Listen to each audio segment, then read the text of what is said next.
microphone with no cords on it. 'Cause I am clumsy and I did a mic drop this morning with my foot. I was talking to somebody over the weekend, and they said that at first they said, "Can I just say my opinion on something?" I was like, "Sure." And they said, "I don't think that a funeral, you should preach to people. It should be just about remembering the one that had passed away." And before I had a chance to think, my mouth opened. And I said, "Oh, I don't know." I said, "We're supposed to spread the word of Christ every second of every day that we're awake. Be ready to give an account at any time." And this morning, Woody asked me if I could preach tonight, and I wasn't supposed to. So be careful what you say. God will call you out. You said that you be ready at any time, so be careful. And when you do say something, get ready. He'll bring it to you. We'll talk tonight about a subject that I've kind of been doing a little reading on. And a lot of y'all have read the book Not a Fan by Kyle Idle, one of my favorite Christian authors. And he wrote a book called Not a Fan, saying that, fans know a lot about somebody in sports or actor or whatever, but they don't know them. And he makes the case that there's a difference between a follower and a fan. Amen. Well, along that same line tonight, I want to talk about how there's a difference between a follower and a disciple. Come on now.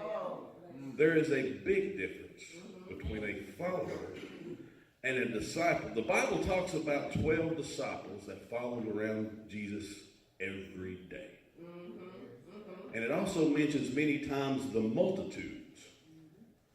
The multitudes, they followed Jesus. They believed what he said.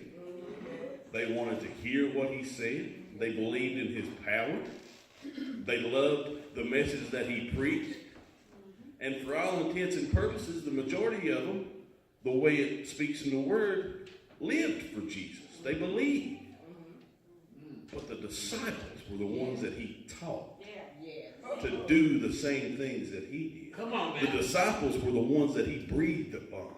And he said, every sin that you forgive is forgiven, and every one that you hold in is held in. He told the disciples that I did great things, but you will do even greater. Come on, man. So, what do we want to be tonight? Followers or disciples? Come on, man. When he was going into heaven, it seems like I use this verse every time I speak anymore. But when he was ascending, and he said, "Go ye into all the world, making disciples." We take that as just telling people about Jesus and getting them saved. He didn't say, "Go ye into all the world and get people saved." He said, "Make disciples." Make disciples. And we've discussed it many times how when somebody gets saved, we're happy and we're shouting, and then we send them out of here without letting them know, "Oh, before you get to the red light out here, it's going to get bad." So we need that Great Commission is not just pulling somebody out of hell. It's teaching them to pull somebody else out of hell. Come on, man. That's the difference between a follower and a disciple. So, got a few things here. I want to talk about the attributes of a disciple. Now, there's like 6 billion of them, but we're going to go through about 4. Come on. And I want to start in Luke 14. Come on. Come on. Now, I've got these fancy bookmarks here from the song lyrics that the kids are using from the Christmas place. Y'all just bear with me. Luke 14. And this ain't a point finger message. It ain't we're better than somebody that don't. It's not that at all. It's just the intent that Jesus has for us to be. And you can go without doing all these things and be like that multitude that just followed him around and believed and listened and do as he said. Did I say multitude? Multitude like 11? Is that what I said? Felt like what I said. But we can be those followers that just follow around and get to heaven. The Bible says, believe in your heart, speak with your mouth that Jesus is Lord, and you will be saved. That's it.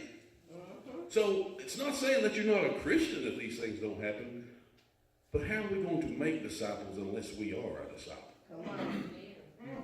So let's look starting in Luke 14, verse 25. One of the first attributes of being a disciple is loyalty. It says, now great crowds were traveling with him, so he turned and said to them, if anyone comes to me and does not hate his own father and mother, wife and children, brothers and sisters, yes, even his own life, he cannot be my disciple. A lot of people will pick that apart and say, no, Jesus wouldn't say something like that.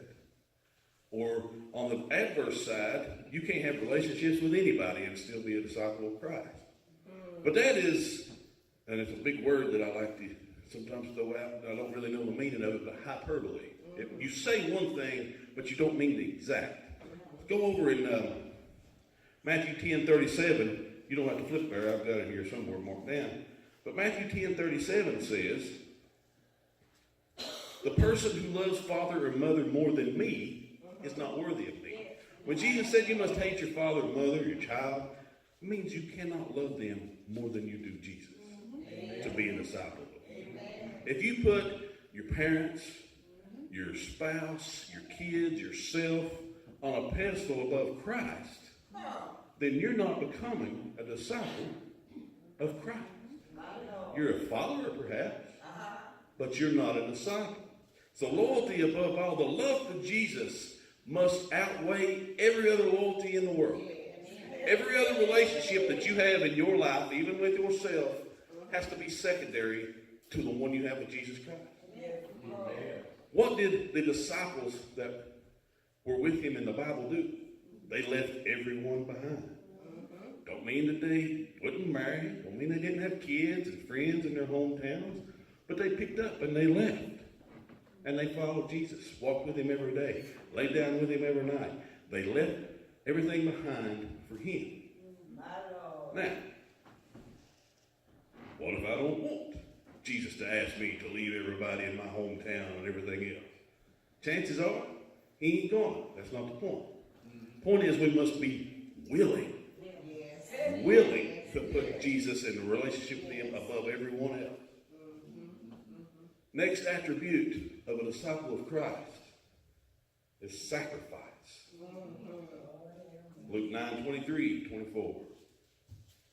He said to them, if anyone wants to come with me, he must deny himself, take up his cross daily, and follow me. For whoever wants to save his life will lose it, but whoever loses his life because of me will save it. This little thing right here, you see, I've got one, Woody got one. Our sold on dog tags. Luke 9:23 is on the back. Pick up your cross daily. Deny himself. Follow me. We done talked about sacrificing relationships possibly and putting them on a lower pedestal than what a relationship with Christ is. But we must be willing to sacrifice everything. Deny himself, take up his cross daily, and follow me. You know what you're doing when you're denying yourself? Don't mean you can't eat. Don't mean you can't enjoy nice things. It means that you put the pleasures of the flesh secondary to the desires of Christ. If Jesus Christ says, go to church, and the flesh says, I want to sit here and take a nap. And you sit there and take a nap, you're not denying yourself. I've done that a bunch. I love to nap. Not real good at it at times, but I love to nap. If Jesus says, go to church, instead of, go fishing. And you go, and there's nothing wrong with going fishing. Unless you're really bad at it, like me. But you can go fishing. But you have to put that secondary to what Christ said, because your flesh wants to go fishing. Your flesh wants to look at porn. Your flesh wants to do all these things that pleases the flesh. But the word says, if you walk in the flesh, you will please the flesh. But those who walk in the Spirit shall please the Spirit. When we put walking in the Spirit above walking in the flesh, we please God, we please Christ, and we can become a disciple by being willing to give up everything that the flesh desires. Y'all heard us talk about SOCON. That's one of their biggest things. Deny the flesh. Not just on the spiritual side. Starting tomorrow morning. We have another 6-week challenge starting tomorrow. For anybody that's wanting to do it with us, if you want french fries and pizza and ice cream and donuts and biscuits and gravy, you better get it today. Because we can't have it tomorrow.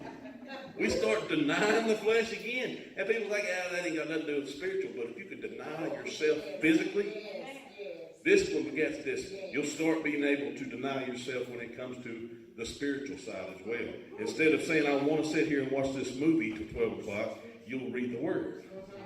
Instead of waking up first thing and seeing what kind of pictures somebody's put on Facebook, you'll hit your knees and you'll talk to God. That's the sacrifice that he speaks of in Luke 9:23. Deny yourself. Don't mean you have to live in a shack or a van down by the river, as Chris Farley used to say, but you have to take the pleasures of the flesh and just like the relationships, make them secondary to the pleasures of Christ. Third attribute. We have to love like Jesus. Come on. Love like Jesus. John 13, 34. Lord have mercy. Jesus says, I give you a new command. Love one another just as I have loved you. Amen. You must also love one another. By this, all people will know that you are my disciples. If you have love for one another. Love for one another as he loves us. Yes, Lord. Now we take that to extremes sometimes. He died on the cross for me. He's asking me to die for somebody else. It may happen that way. But you know the other ways that he loved those disciples? He didn't smack the far out of them when they said something stupid. He put up with their petty jealousy amongst each other. Why do you love him? Why is he the disciple that Jesus loved and not me? Peter and John, one of the big reasons that they kind of went at each other, they wanted to be the favorite. They wanted to be the favorite. Peter and Paul at least had differences in how to approach people that was separated in. Peter and John just wanted to be the favorite. When the two said, do you want us to call down fire from heaven and destroy them? Jesus didn't backhand them. He puts up with their stupid things that they say sometimes. He puts up with them not listening. How many times did he say, how long am I going to be with you? In other words, I've told you, and I ain't going to be here forever. He puts up with those things because of this reason. Being a disciple is not just about me and Jesus. Being a disciple is relational with each and every one of y'all as well. Come on now. Come on. Jesus didn't talk to Peter by himself. He didn't talk to Thomas by himself. He didn't talk to each apostle individually. They traveled in a group. And when he was teaching them, he taught them all. And when one of them asked a question, they all heard it. And when one of them said something stupid, they all heard it. And Jesus treated them all the same. He would correct them. He would correct them. But he didn't get mad and say, quit following me. He didn't get mad and say, go back home and fish some more. That's the best thing you can do for all of us. Just go back home, cast your nets, and leave me alone. He corrected them. He loved them. And that's what he expects from us. It says in Romans to make yourself a living sacrifice. It don't always mean that you have to die for somebody else. One, it says a living sacrifice. That means you deny yourself when it can help somebody else. When you see somebody that's sitting beside the road and broke down, but you're in a hurry to get home because Sports Center comes on at 10 in the morning and you want to see what happened at the game last night, you pull over and help them instead. And we got to use wisdom. We can't do it to everybody. We'll end up on the news later if we do it to everybody. But that's a living sacrifice. Living sacrifice is denying yourself. Once again, it goes back to the same thing. Denying yourself, not to take up your cross and follow Jesus, but the living sacrifice is denying yourself to help out those that you're in that relationship with as brothers and sisters in Christ. We think too often, I'm a disciple because I read, I pray, cast out demons. I do all these things. That's you and Jesus. That makes you a follower. Yes. It don't make you a disciple. Come on now. Part of being a disciple is you have to get along with other disciples. Yes. Yes. Discipleship, following Jesus together, sharing life together, growing together, Amen. loving one another through differences and disagreements and messes. Come on now. We're going to have differences and disagreements and messes. I talked to a brother here last night after dinner. He's pastor of a church and they believe a lot of things that cause division. And he said, I'm trying my best to shut those things down because it's man stuff. I know. But he don't throw them out of the church because they disagree with something. He still loves them. Yes. He loves them just like Jesus did. Yes. Now, there's a lot of people that would say half of Jesus' disciples were qualified to be disciples. None of them were. But, fishermen are just fishermen. But if you've ever watched Deadliest Catch, that's the name of it? And all those shows on Discovery Channel, Amen. about half of those episodes are bleeped out. You think times have changed that much since back to the Bible? Fishermen, that was a hardcore, tough job. Those guys probably cussed each other like crazy, whatever words they used back then. Fist fights, probably got in the wine while on the boat, and had fights throwing each other over. They were rough characters.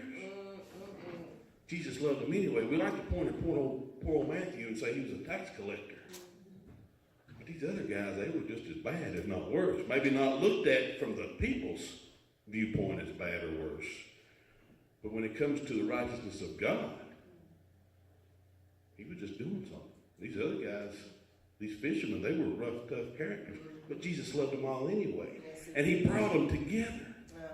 He didn't go pick out 12 that already believed on him and that were all exactly the same and that were really quiet.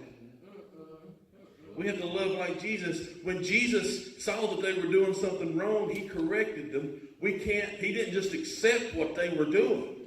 He corrected them. Said last night, love has been confused with tolerance.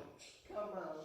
I can't say anything against what you're doing because you won't think I don't, or you'll think I don't love you. Come on now. If you've got a child that hits a needle every day with heroin, and you don't tell them that it's going to kill them, you don't love them. Come on. When you tell them it's going to kill you and you need to quit, that's because you love them. When you tell someone that don't know Jesus that the way that they're living is against God and they're going to spend eternity in hell, that's not hate like the world wants you to think it is. That's not intolerant like the world wants you to think it is. You do it because you love them. You do it because you don't want them to spend an eternity in hell. We can't call out sin anymore because we might make them mad. Come on. Bless the Lord.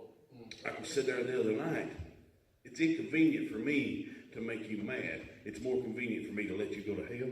That's how we look at things. I would rather you like me until you die and go to hell than to make you mad today and maybe pull you out of that fire. We confuse that love with tolerance. Jesus didn't have tolerance. When the disciples or anyone else was doing things against what he taught, he let them know right then and there. When they would ask questions trying to shirk around what he taught, he would say, how long am I going to have to suffer this? How long am I going to be with you? When are you going to learn? So we have to love like Jesus, and that don't just mean accept everything. It don't mean accept the world. The last thing we got down, John 15:8. All right. Amen. John 15:8.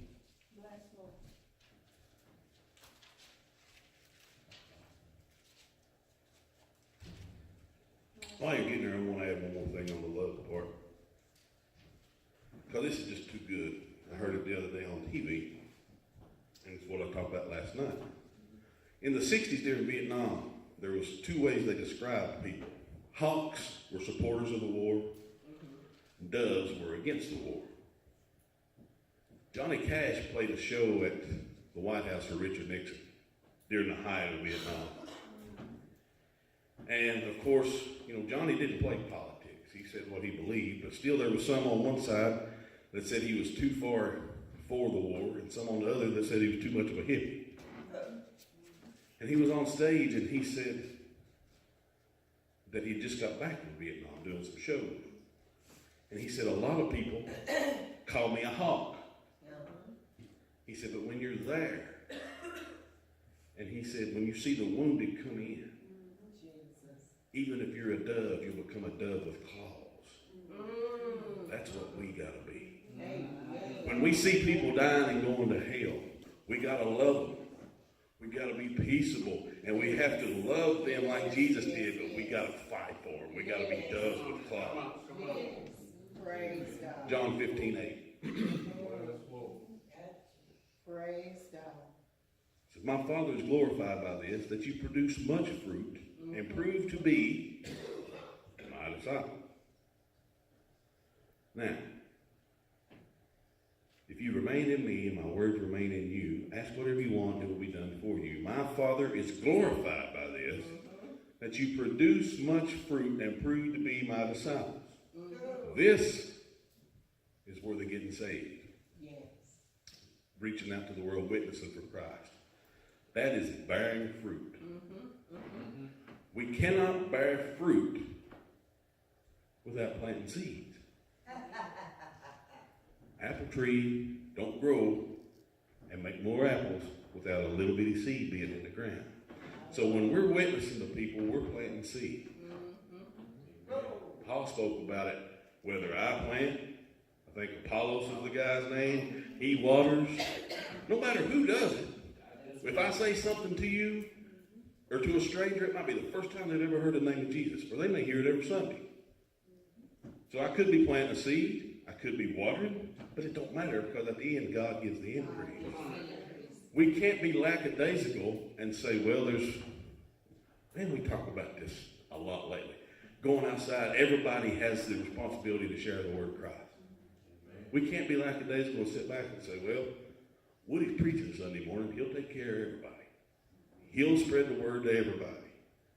Because we had a pretty good crowd this morning, but it wasn't everybody. Guarantee you'll see somebody tomorrow, probably tonight, that you didn't see here this morning, that don't know Jesus. Amen. Then it's on us. Can't call Woody.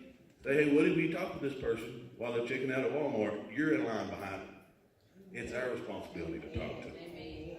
That's where we go from becoming a follower to a disciple. We love them like Jesus does. We're willing to sacrifice. We're loyalty to Christ above all. And we want to spread his word. Praise God. Praise God. The parable about the sowing of the seeds. Some on rocky soil, some on good soil. We all know. The soil determines what happens with the seed.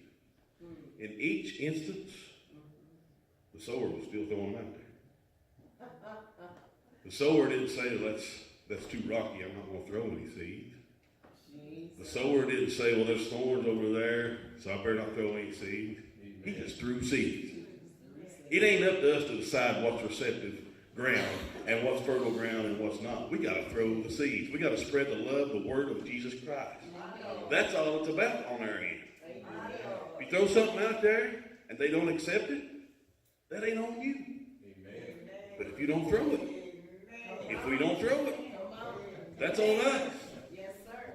The old saying, their blood's on your hand. I don't know if we'll be reminded of that in heaven. I don't think. Because there's going to be no joy or be no sorrow. It's going to be all joy. And if I get to heaven and God says, you missed this one that day down at the park when you was walking and now he's in hell, that ain't going to be joyful. That ain't going to be joyful at all. But we have to throw the seeds out no matter what. No matter how receptive the ground is. Now that don't mean don't use wisdom from the Spirit. The Spirit will lead you when talking to them. You can't go with somebody that's just always looking for a fight and start throwing out theological doctrine. Because if it's somebody looking for a fight and stuff like that, they probably got ammo to fight you all day long. Yes. Don't want to be receptive. Yes. They just want to argue with you. So we have to be led by the Spirit, but we got to throw them seeds. It's like I said the other night. We got to be ready all day, every day. Yes. Ready all day, every day. I had no clue that I was going to talk about any of this morning because I didn't plan on talking about nothing. But we got to be ready all the time. Yes. We have to always be ready to sow seeds. And there's only one way to do that. We got to spend time in that.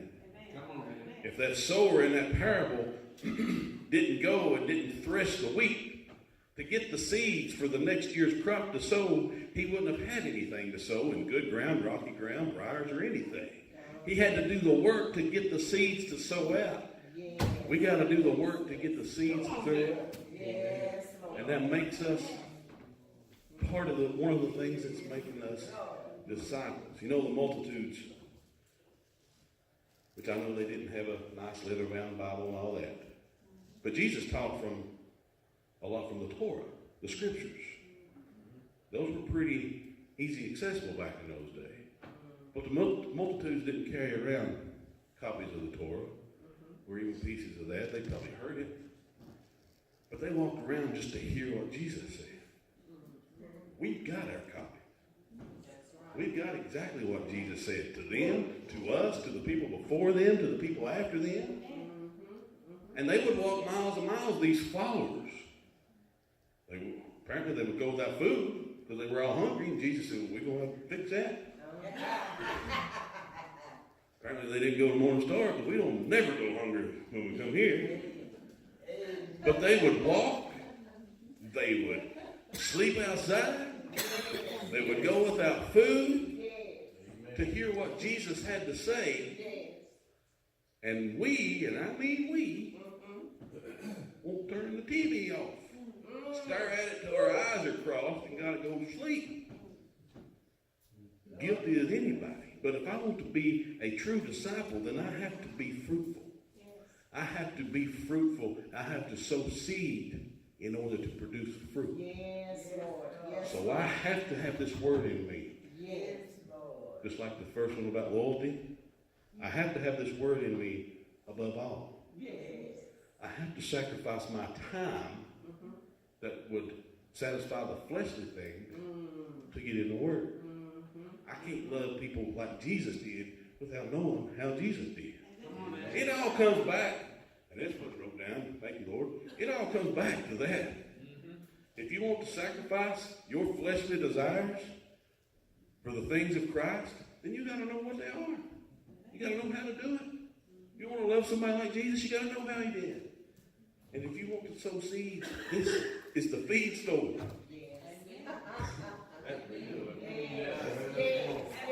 That is Castlewood Farm Supply when it comes to seed of salvation. Except you ain't going to have to wait in line. You ain't going to get the wrong seed. And this ain't throwing nothing against Farm Supply because it just happened. When you go buy a sack of seed, 20-30% of it is probably going to be weed seed. Just the way it is. There ain't no weeds here. There ain't no weeds here. Every seed comes out of this life giving. And it's necessary for us to become not only followers, not just believers, not even just fans, but disciples as he called us to be. One more time, he calls us to go and make disciples, and how can we make what we do not know? We have